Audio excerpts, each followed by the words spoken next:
African conflicts. The Nigerian Civil War, also known as the Biafran War, is perhaps the single most significant event in Nigerian history. This three-year conflict, which raged on from the 6th of July 1967 till the 15th of January 1970, would claim the lives of over 100,000 soldiers and an estimated 2 million civilians, as the Nigerian government led by General Yakubu Gowon fought to prevent the secession of the self-proclaimed Republic of Biafra, which was led by General Chukwuemeka Odumegu Ojukwu. To fully understand the root cause of this brutal conflict, we need to go all the way back to the very beginning. Upon gaining independence from Great Britain in 1960, the newly formed Nigerian Republic was greatly divided as its three largest ethnic groups struggled to live in harmony. Beyond the more obvious distinctions like language, clothing, and marriage customs, Nigeria's three main ethnic groups also had fundamental differences in values and worldviews, which had been developed over the many centuries leading up to the colonial era and the formation of the Nigerian state.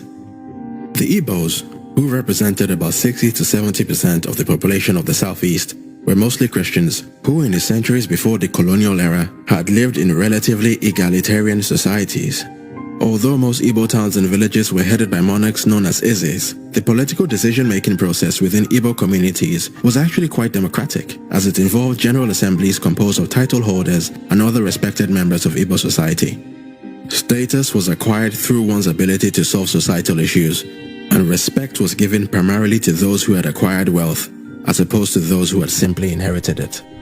The character of Okonkwo in the book Things Fall Apart by renowned Nigerian author Chinua Achebe was in many ways the perfect illustration of the uniquely Igbo vision of the self-made man. The Igbo's particular appreciation for wealth creation through hard work is undoubtedly the main reason why many of Nigeria's champions of industry have been of Igbo ancestry. By contrast, the majority Muslim Hausa Fulani, which represented about 65% of the northern population, had lived for many years in feudal societies in which large working-class populations were ruled by a small theocratic elite composed of emirs and sultans. As their political leaders often doubled as religious leaders, compliance and submission to the will of the political establishment was not simply a civic duty, but a religious one. Very much unlike in Igbo societies, there was nothing particularly odd or shameful about a man aspiring to live a modest life as a farm worker, craftsman, or a nomadic cattle herder. But contrary to commonly held prejudices, the Hausa Fulani were not in any way lazier or inherently less enterprising than their southern counterparts.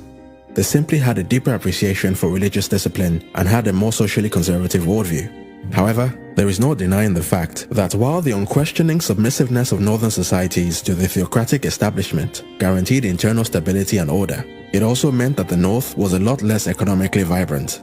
Northerners were generally less open to new ideas and often completely rejected secular education in favor of Islamic education. Demonstrating the extent of Nigeria's North-South divide, some studies estimated that as at Nigeria's independence in 1960, northern Nigeria had an English literacy rate of just 2%, compared to the Southeast, which had an English literacy rate of 19.2%. The Yorubas, which formed about 75% of Nigeria's southwestern population, were in many ways a sort of halfway house between the Igbos and the Hausa Fulani, both in terms of their religious affiliation and their political history. Although also majority Christian, they nevertheless had significant populations of Muslims as well as followers of the ancient Yoruba religions. In simple terms, the traditional Yoruba political structure was basically less autocratic than the Hausa Fulani, but not as democratic as the Igbo. For centuries, Yoruba societies were ruled by kings known as Obas, who governed in close consultation with chiefs, priests, and priestesses. Culturally, the Yorubas were quite similar to the Igbo in their appreciation for individual drive and ambition. However, the Yorubas tended to channel their energies towards excellence in the arts and academia, as opposed to pure industry and wealth creation. Many often point to the Yoruba's deep appreciation of the arts as the reason why many of Nigeria's most prominent cultural icons, such as Afrobeat legend Fela Kuti and the Nobel Prize laureate Professor Wole Soyinka, have been of Yoruba ancestry. But to say that the differences between Nigeria's three main tribes meant that every Igbo, Yoruba, or Hausa Fulani person hated anyone who wasn't from their tribe would be very far from the truth. In reality, most Yoruba societies got on well enough with Igbo societies. The main culture clash, if you like, was between the Hausa Fulanis of the north and the two major ethnic groups of the south. Prior to the colonial era, ancient Yoruba kingdoms such as the Oyo Empire had for many years suffered under several waves of jihadi attacks by the Islamic Sokoto Caliphate of the north, led by the famous Sultan Uthman Dan Fodio. Now, although the Igbos did not have a similar history of warring with the Hausa Fulani, the British colonial enterprise would create the perfect environment for the sharp differences between these two tribes to be brought to the forefront. In 1914, British High Commissioner Frederick Lugard effectively created the country we know today as Nigeria by bringing the northern and southern regions together in the now infamous Nigerian amalgamation of 1914. Till this very day, the feeling amongst many Yoruba and Igbo historians is that one of the main purposes of this amalgamation was to place the more affluent south under the control of the autocratic north. The theory goes that by joining the more educated and therefore less controllable southern region to the much larger northern region, the British government was better able to implement its policy of indirect rule, as the amalgamation essentially gave dominion over the entire country to the northern elites, who were significantly less rebellious and generally more amenable to British interests. It is also worth noting that from 1914 onwards, the British adopted a practice of placing northerners in key leadership positions within the colonial administration. Despite being generally better educated, southerners were more often than not limited to managerial and executive roles within the colonial apparatus. When the struggle for Nigeria's independence began to take shape, it was mainly Yoruba and Igbo intellectuals such as the political activist Fumi Ransom Kuti and the renowned jurist Jaja Wachukwu that led the fight for Nigeria's sovereignty. According to some historians, many of the northern elites were not at all welcoming to the idea of an independent Nigeria, as they feared that independence would mean losing the privileged positions that they had enjoyed under the colonial structure. The story goes that as a condition for them agreeing to support the push for Nigeria's independence, the northern leadership specifically demanded that the new nation maintain its colonial political structure. And even though it pretty much guaranteed a continuation of the North's dominance, the Igbo and Yoruba leaders, in their desperation to gain independence at all costs, agreed to the North's demands. And so upon its independence on the 1st of October 1960, the Nigerian state was divided into three geopolitical regions, in which a disproportionately large northern region was united with two smaller eastern and western regions. Nigeria's British-style parliamentary government was led by its first and only Prime Minister, Alhaji Abubakar Tafawa Balewa, the northern co-founder of his political party, the Northern People's Congress. Tafawa Balewa's NPC party governed in coalition with the Igbo-aligned National Council of Nigeria and the Cameroons, which was led by Nigeria's Governor-General, Dr. Nnamdi Azikiwe, the man who would later go on to serve as the ceremonial president of the First Nigerian Republic, which was established in 1963. The Yoruba-aligned Action Group Party, which was headed by Chief Obafemi Awolowo, played the opposition role. If unity was the goal, then the Nigerian state had gotten off to a very bad start. Nigeria's parliamentary system was a bit of a farce, as Nigeria's three main parties were not built around ideology, but on ethnic nationalism. With the vast majority of Nigeria's general population still largely unfamiliar with the Western-style democratic system of their new country, pretty much everyone voted based on ethnicity. The Southwesterners voted for the AG, the Southeasterners for the NCNC, and the Northerners for the NPC. And as the Northern region was by far the largest constituency, the NPC was basically guaranteed control over Nigeria, as none of the other two parties could compete with the NPC's large northern voting base. As you can imagine, it was only a matter of time before the shoddy foundations on which the Nigerian state had been built began to show serious signs of strain. The entrepreneurial spirit of the Igbos would see many of them move out of their hometowns in search of all the opportunities their new nation had to offer. From Lagos to Benin, Port Harcourt, and even major northern cities like Kano and Kaduna, Igbos began to build businesses and pioneer new industries in the places they migrated to. But as is often the case with successful immigrants, it wasn't long before many of the locals, especially in the north, began to feel more than a bit uncomfortable with the success of their new neighbors.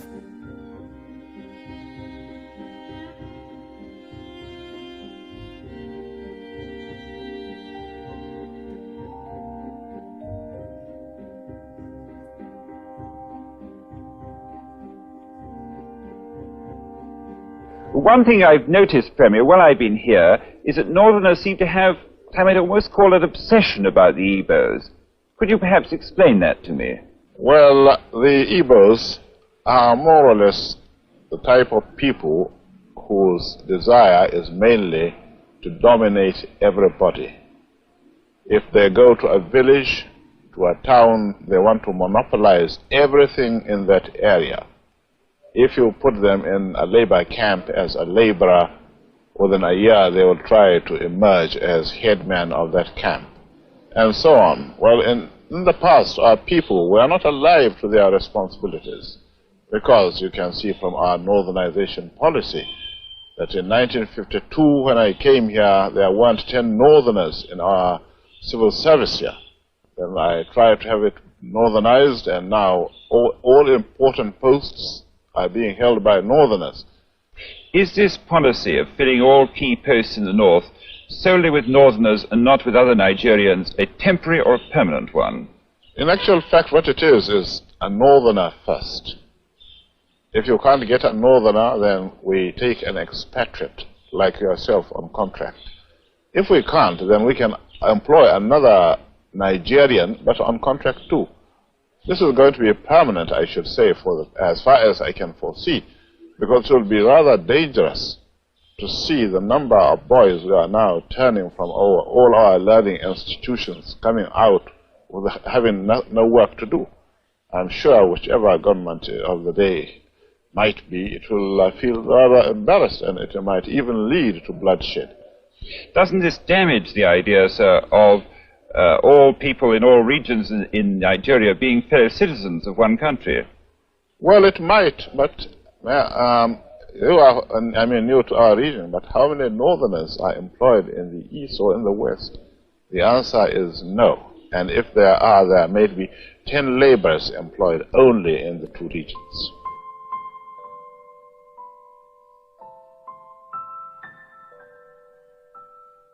It was against this backdrop of rising anti-Igbo sentiment in the north that the chain of events that ultimately led to the Civil War would begin to unfold. By as early as the year 1966, most Nigerians had already begun to resent the ruling elite for their lavish lifestyles and lack of sensitivity to the concerns of the masses. Rumors about vote rigging, corruption, and backdoor deals between politicians and foreign companies began to spread, and there was a general sense of discontentment in the air. Deciding that enough was enough, Major Chukwuma Kaduna Nzeogu, an Igbo officer in the Nigerian army, instigated a revolutionary coup against the federal government. This coup would see the assassination of the Prime Minister Tafawa Balewa, the Premier of the Northern Region Sir Ahmadu Bello, as well as the Premier of the Western Region Chief Samuel Akintola. But rather suspiciously, the President, Dr. Nnamdi Azikiwe, would manage to escape the bloodbath as he was out of the country on holiday when the coup took place.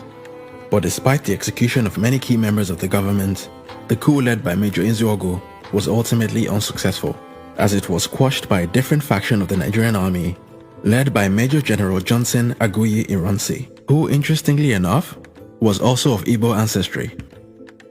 After managing to secure the surrender of the coup plotters, Aguiyi Ironsi was declared military head of state.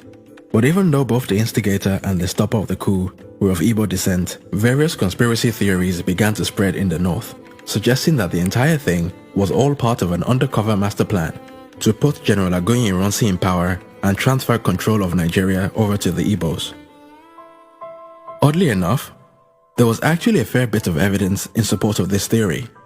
4 out of 5 of the coup plotters were Igbo, and although Aguiyi Ironsi stopped the coup, he did not execute any of the coup plotters. To make matters worse, no significant Igbo leader was killed in the coup. President Nnamdi Azikiwe had avoided all the drama thanks to his suspiciously timed holiday, while Michael Okpara, the Premier of the Eastern Region, had also managed to survive the coup, even though he did end up losing his job to Colonel Chukwuemeka Ojukwu, the man who would later go on to lead Biafra's attempt to break away from Nigeria. These anti-Igbo conspiracy theories would eventually grow from mere rumor and conjecture to an article of faith in the minds of many Northerners. And on the 29th of July 1966, a group of Northern Army officers instigated a counter-coup against the Ironsi administration. Unlike the previous one, this coup was successful. Major General Aguiyi Ironsi was assassinated, and Lieutenant Colonel Yakubu Gowon, a northerner, was installed as Nigeria's new military head of state.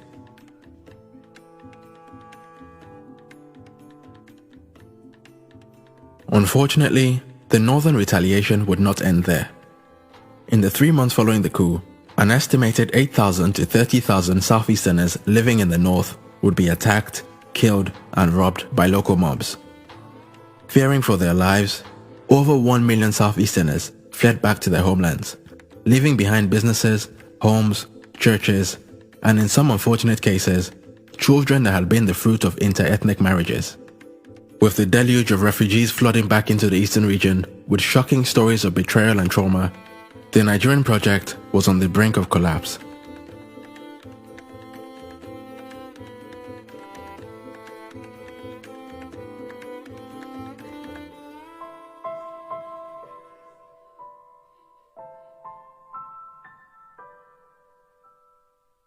As many Easterners no longer felt safe in other parts of Nigeria, the military governor of the eastern region, Colonel Ojukwu, began to call for Igbos from all around Nigeria to return home.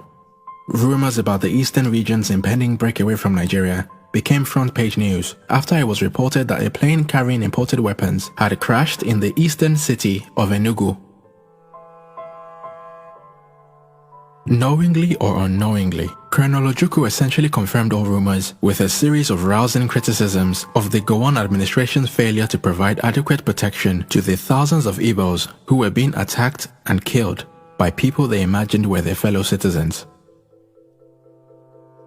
With tensions at an all-time high, General Yakubu Gowon and other key members of the government agreed to meet with Colonel Ojukwu at a neutral location so that both sides could try to de-escalate the situation.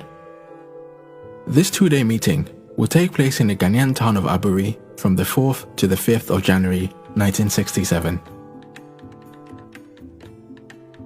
To Gowon's great surprise, Colonel Ojukwu took the meeting very seriously and was very well prepared. He set out very clearly all of the eastern region's demands, which included greater political autonomy, greater control over the revenue from the southeast oil deposits, and also a restructuring of the Nigerian army in a way that devolved powers to the regions and got rid of the unfair recruitment quota system, which had allowed for a disproportionately large number of northerners to join the Nigerian army. Although many still debate what exactly was agreed at this meeting, General Ojukwu left Aburi fully convinced that Gowon had accepted all of the eastern region's demands. This controversial agreement, known today as the Aburi Accord, was not honored by the Gowon administration.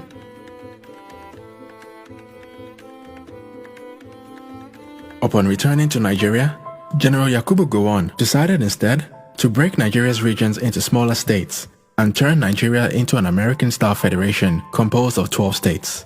Except unlike in the American system, each state had very little autonomy and very little control over its own resources. For many in the southeast, this was the last straw. With the Gowon administration having put its cards on the table, Colonel Ojukwu's mind was made up. He proceeded to consult with the various chiefs and traditional rulers of the eastern region, and on the 30th of May 1967, Ojukwu officially announced the secession of the eastern region and the establishment of the state of Biafra. And with the support of many key members of the southeastern leadership, Colonel Ojukwu cut all ties with the Nigerian army and was proclaimed General Ojukwu, Biafran President and Commander-in-Chief of the Biafran Army. The declaration of Biafra's secession was celebrated in the streets. For many, the establishment of Biafra was a long-awaited restoration of the pre-colonial sovereignty of the region and the beginning of a bright new dawn for its people. But unfortunately, the celebrations would be short-lived, as the Nigerian government's response was to declare war on Biafra.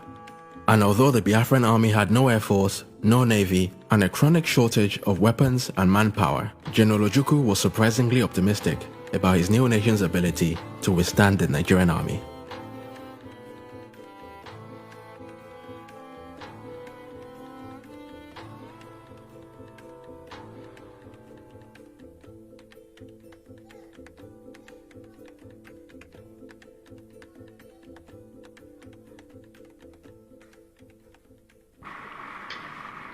If civil war comes, and I do think it is imminent, you're quite right. It will for us be the price of freedom. Our people here have for a long time been prepared for this eventuality, and I am confident of their readiness. I think that when it does come, that the people on the other side would be surprised as to what they're going to get. And I'm confident that it will not last long.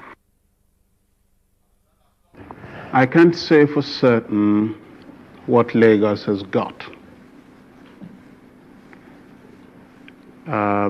When we lost direct contact with Lagos, they had some 4 battalions, ill-equipped, and I know that they have been purchasing a lot of arms since, and I know that they have negotiated and received a few armored vehicles. Prior to that, they had some scout cars. I know they have tried to get planes. I am not sure they have got them there. But on our side, we too have not been sitting quietly. There has been quite a lot of build-up. And I think what I have here is sufficient to maintain the integrity of Biafra and more.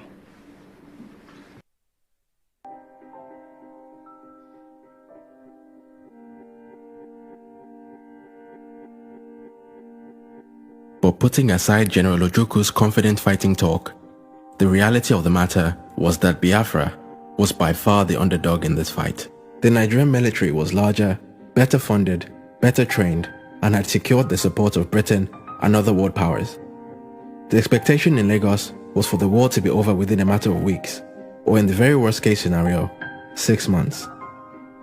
But much to the surprise of the Nigerians, the Biafran army would prove a lot more resilient than they could have ever imagined. Despite being composed of a largely untrained and unskilled group of young men and teenage boys, the Biafrans would manage to withstand the Nigerian onslaught for 3 brutal years.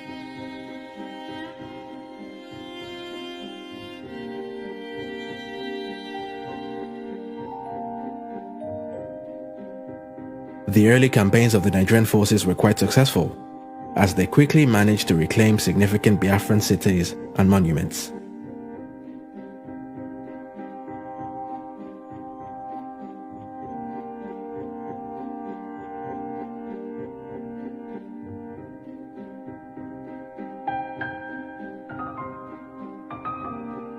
But after nearly a year of fighting, the war reached a stalemate as the Biafran army began to stand its ground and maintain control of key cities and towns. Within the nation itself, the civilian population tried to carry on living life as normally as they could. With most of the men and boys on the battlefront, it was up to the women to manage the day-to-day running of the country. But as the war raged on, any hopes that the civilian population had of continuing to live their normal lives began to fade away. With both sides unable to reach an agreement, despite several attempts at peace talks, including one in Ethiopia presided over by Ethiopian Emperor Haile Selassie, the Gowon administration came to the very reckless conclusion that the only way to break the deadlock would be to trigger its nuclear option.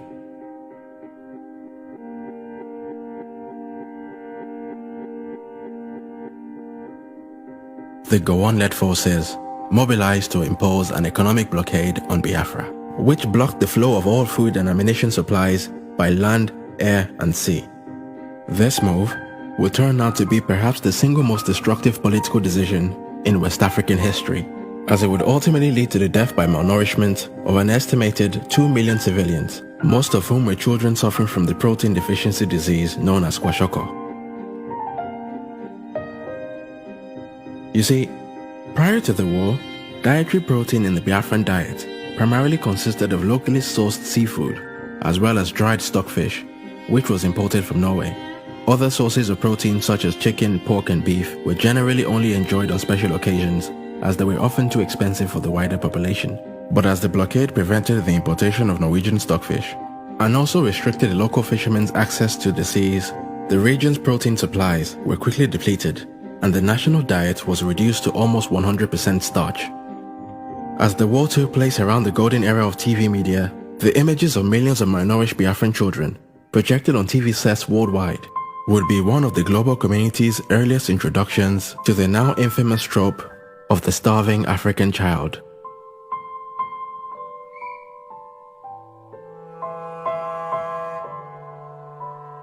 Although the Nigerian government strategy was indefensible, it is important to point out that the government's supposed reasoning at the time was that the blockade would be nothing more than a short, sharp shock, and that General Ojukwu, seeing the immense suffering of his people and the dwindling ammunition of his frontline soldiers, would have no other choice but to surrender.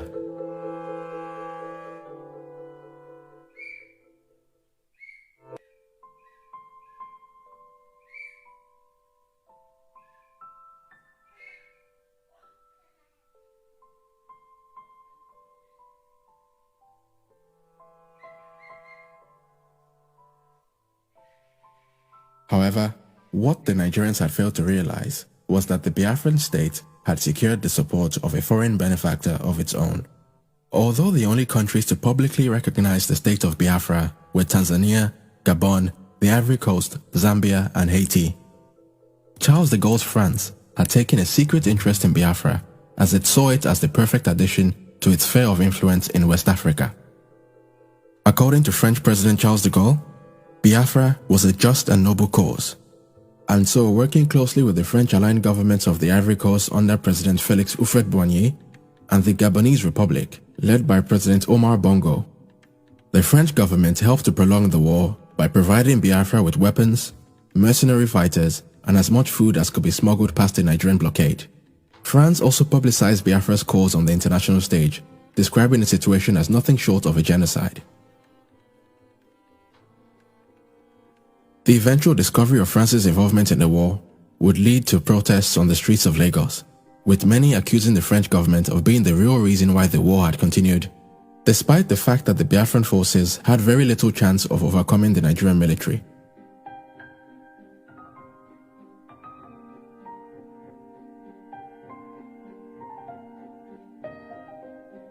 But did France really get involved in the war simply because Charles de Gaulle considered Biafra to be a just and noble cause? Well, not exactly. France's involvement was all about economics and had very little to do with some romantic desire for the Biafran people to share in the French ideals of liberté, égalité, and fraternité. Later investigations will show how the French state-owned oil company ELF had secured lucrative drilling agreements with the Biafran state. Had Biafra successfully seceded from Nigeria, these agreements would have guaranteed ELF access to the equivalent of 7% of Nigeria's oil supply, and given the French government a nice slice of the Nigerian pie, which since the discovery of oil back in 1956, had been enjoyed solely by the Shell BP oil company. Although the French government tried to keep its ties to Biafra secret, General Ojukwu did very little to hide his country's French connection. From as early as the first year of the war, General Ojukwu had already begun to suggest that French would be made compulsory in Biafran secondary, technical, and teacher training schools. In his own words, he was very keen for his people to benefit from the rich culture of the French-speaking world.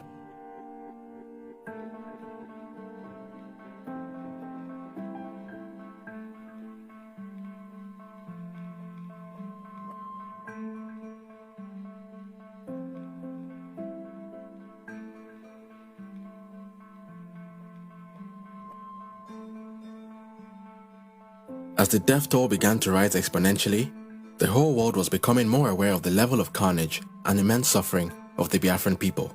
The Nigerian diaspora was galvanized, and protests and counter-protests began to take place on the streets of London and New York. Some Nigerians blamed General Ojukwu for the deaths of his own people, arguing that by continuing in a war that he knew fully well he could not win, he was putting his personal ambition ahead of the lives of millions of people. But for many in the Biafran diaspora, the economic blockade was nothing short of a vicious genocide aimed at exterminating the Igbo people once and for all.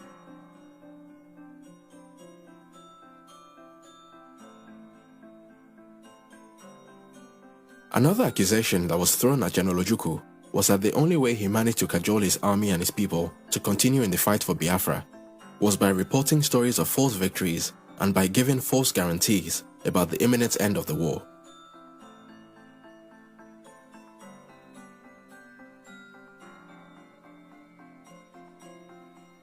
On the Nigerian side, the government continued to double down on its position. Despite reports of horrific levels of death and suffering, the Gowon-led government refused to blink first and continued to accuse General Ojukwu of killing his own people by lying to them about their chances of winning the war. I do not wish to say anything on this occasion that might be regarded as prejudicial to the peace talks now going on in Kampala, Uganda. But in the words of Mr. Asika, the rebel leaders ought to know when enough is enough. They should call a halt to the shameless deception of innocent Igbos with reports of fictitious victories on the battlefronts. They should appreciate that the so-called diplomatic recognition by dubious characters cannot, in the least, alter the course of Nigerian history. It is sheer wickedness for Ojukwu and his clique to continue to goad innocent citizens to support rebellion and lay down their lives for a cause that is not just. The rebel leaders know in their hearts of hearts that all their false propaganda about genocide and massacre derives from personal ambition and the haunting fear of their own future and safety. Consequently, they do not know when to stop. I call on those who claim to love Nigeria and the Igbos to face realities and advise the people of the East Central State to lay down their arms and return to the fold. It is not enough for organizations and individuals to ask the federal government to cease hostilities while ignoring the evil intentions of the rebels. I honestly believe it is in the true interest of the Igbos that they return to the fatherland. I am satisfied that all other Nigerians have learned the lesson of our most recent history and the current civil war. And I pray to God that there will never be a repetition. You see, contrary to popular belief, the Biafran government was much more than just a rebel military force. General Ojukwu also assembled a group of elite writers and artists who were tasked with cultivating nationalist spirit at home and also spreading Biafra's message on the world stage. Political cartoons were put up all around the country, pushing simplistic interpretations of the causes of the war and demonizing not just the Nigerian military, but the Nigerian populace at large. On the international stage, notable members of the Biafran apparatus, such as Chinua Achebe and Gabriel Okara, publicized the plight of the Biafran people. They regularly denounced the actions of the Nigerian government and spoke about the atrocities they had witnessed in the country. The Biafran story became front-page news, and more members of the international community began to call on their own governments to take action. On the 29th of May 1969, Bruce Mayrock, an American student at Columbia University, set himself on fire at the United Nations headquarters in New York in protest of what he believed was a genocide against the nation and people of Biafra. He was pronounced dead the very next day.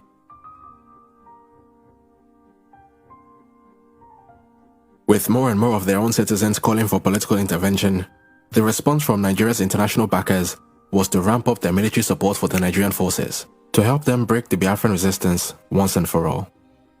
With their increased firepower, the Nigerian Federal Forces launched another major attack on the Biafran defense in the last week of December 1969. This final offensive, known as Operation Tailwind, was executed by a battalion led by Colonel Olusegun Obasanjo, a man who would later go on to be a two-time president of Nigeria. Operation Tailwind would ultimately break the deadlock. After over 3 weeks of heavy fighting, the last two major strongholds of Owerri and Uli fell to the Nigerian forces. Unwilling to go down with the Biafran ship, General Ojukwu fled by plane to the Ivory Coast, leaving behind his deputy Philip F. Young to negotiate the terms of Biafra's surrender to General Yakubu Gowon on the 14th of January 1970.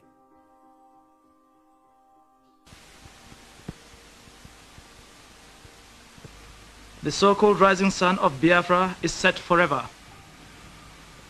It will be a great disservice for anyone to continue to use the word Biafra to refer to any part of the East Central state of Nigeria. The tragic chapter of violence is just ended. We are at the dawn of national reconciliation. Once again, we have an opportunity to build a new nation. You will have heard that my government may seek the assistance of friendly foreign governments and bodies, especially in the provision of equipment to supplement our national effort. There are, however, a number of foreign governments and organizations whose so-called assistance will not be welcome. These are the governments and organizations which sustained the rebellion. They are thus guilty of the blood of thousands who perished because of the prolongation of the futile rebel resistance. They did not act out of love for humanity. Their purpose was to disintegrate Nigeria and Africa and impose their will on us.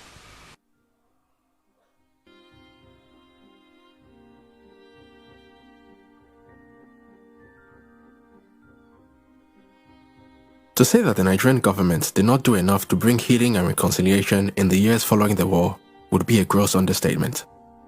Even the federal troops that were deployed to assist in the resettlement of the survivors of the war would be accused of taking advantage of the people that were there to help. I have complaints about the behaviour of your troops. Many women say they've been molested and raped. Men say their property has been taken away from them, looted. Do you know anything about this? I don't think that is true. To say general looting and raping and the rest of it, that couldn't be true. You know, in every war, there's always one or two odd soldiers who will behave in the out of the general pattern. And well, I won't deny that there will be cases of this. And you do realize that it's not very easy for officers to be there all the time to check this type of thing. But everything has been done to keep the soldiers out of the villages, out of the roads, out of the towns. But here in the centre of this town, Colonel, I've personally seen soldiers taking household gear away from people's homes, loading it onto trucks and driving away. A sergeant major stopped one truck and made them take some stuff off. That sometimes we carry refugees with their belongings from the towns to the villages. Yeah. This could be. But this was just property being taken out of a house, furniture, a bedstead, among other things. Well, that might be one of the cases, the few odd cases I've talked about. But there are always people around who will check this type of thing, you know.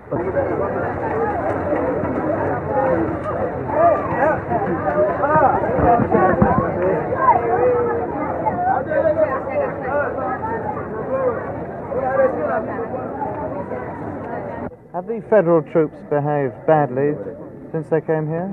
Have they beaten people? That's seizing of their things. Seizing of their properties. They seize property? Properties, and they're forcing some girls and ladies. They are forcing them. Forcing themselves on girls and ladies? Forcing them. Taking some wives from people who try to do something they like. Have they been killing people? No. They don't kill civilians. Do they bring food in with them to feed the population? In fact, they don't. They don't. We are starving since 3 days now. I haven't taken anything. You're hungry? We are hungry. Very, very. Even my children, you can see them in the house now, lying down. Nothing to take. The Biafra money, when we give them, they say no, the Biafra money is of no use. It's unused.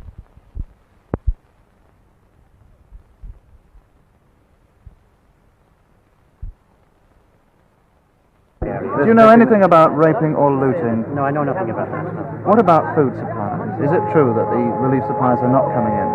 Well, we have to make a distinction between the rural areas and the towns. It is coming into the towns because it's easier to arrange for transport. But obviously, it's more difficult to penetrate into the rural area. Have you seen any relief supplies here? Where's the feeding station? No, this is my first visit to Owerri. I'm living about 8 or 9 miles away. People here say that there isn't such a centre. Well, I've just come from the police barracks, and they are distributing food every day down in the police barracks to the people. Through the police, not the Nigerian Red Cross. Through the police. The war had left millions of Igbos homeless, bereaved, and unemployed. To make matters worse, Nigeria had changed its currency during the war, and so the many Easterners who still held the old Nigerian currency were left in a very precarious position. The man who was tasked by the Gowon administration to rectify the problem was the former opposition leader, Chief Obafemi Awolowo, who at the time was Nigeria's Commissioner of Finance. His solution was to simply award every Easterner a grand total of 20 Nigerian pounds, regardless of how much money he or she had in their bank account prior to the war. For obvious reasons, this policy was seen as a deliberate attempt to cripple the economic recovery of the Igbo middle and upper classes. It was also at this time that the Gowon administration passed the controversial indigenization decree, which basically forced all foreign-owned companies operating in Nigeria to sell a proportion of their shares to Nigerian citizens. With many Igbos left with just 20 Nigerian pounds to their name, the main beneficiaries of the indigenization policy were the wealthy Yoruba and Hausa Fulani elites. Even till today, the wealth of a few of Nigeria's most prominent Hausa, Fulani and Yoruba families can be traced all the way back to shares that were acquired under Gowon's indigenization policy. A whole 50 years have now passed since the end of the Civil War, but the ghost of Biafra continues to haunt the Nigerian state. Just 1 year after the death of General Ojukwu in 2011, a group known as the Indigenous People of Biafra, or IPOB for short, became the latest among several post-war Biafran secessionist movements that have tried to lead a second Biafran breakaway. The response from the Nigerian government has again been very heavy-handed, showing how little has been learned from the mistakes of the war. The IPOB leader, Nnamdi Kanu, has been arrested and harassed numerous times by the Nigerian state, which has only helped to energize his base and build his cult-like following. The Biafran question now occupies a menacing position in Nigeria's political terrain, and with each passing day, it is becoming very clear that the Nigerian government can no longer continue to sweep the matter under the carpet. The IPOB are not the only independence movement threatening to break the Nigerian Union. The oil-rich Niger Delta region, which despite being the source of Nigeria's wealth, remains one of the most underdeveloped regions in the country, has for many years been riddled with militant separatist groups such as the Niger Delta Avengers and the Niger Delta Greenland Justice Mandate. Similarly, for many years, a number of groups in the Yoruba heartlands have been calling for the creation of a separate Yoruba state that would be known as the Oduduwa Republic. The one thing that unites all of these groups is the strong belief that nothing has really changed since colonial times. In other words, the only group that still has a vested interest in the continuity of the Nigerian Union are the northern elites. And in all honesty, it doesn't take a rocket scientist to understand why this view is so prevalent. There is no doubt that a breakup of Nigeria would most likely lead to economic ruin for a lot of rich and powerful northerners who could potentially find themselves left behind in a landlocked country with no access to the sea, no oil revenue, and a large undereducated population, of which an estimated 50% of women have no formal education. When Frederick Lugard created Nigeria back in 1914, it was arguable that he had no idea how badly the Nigerian project would turn out. But what has become very clear over a century later is that Nigeria in its current state just does not work. For a country as large and as diverse as Nigeria, the concentration of power in the Nigerian federal government is a recipe for disaster. With large sections of its population continuing to express feelings of marginalization and disconnection from the federal government, many have been putting forward the very sensible case for a restructuring of the country in a way that devolves power from the federal government to the various regions. This would mean giving each region power over their own resources and a greater ability to decide their own destinies. But while the idea of devolving powers from the federal government may be good for Nigeria as a whole, it would obviously mean a loss of power for those who benefit under the current system. For obvious reasons, these vested interests are the biggest stumbling blocks preventing any sensible conversation about the state of the nation. For the sake of the many innocent and peace-loving Nigerians, one can only hope and pray that the Nigerian establishment chooses to loosen its tight grip on power before it's too late.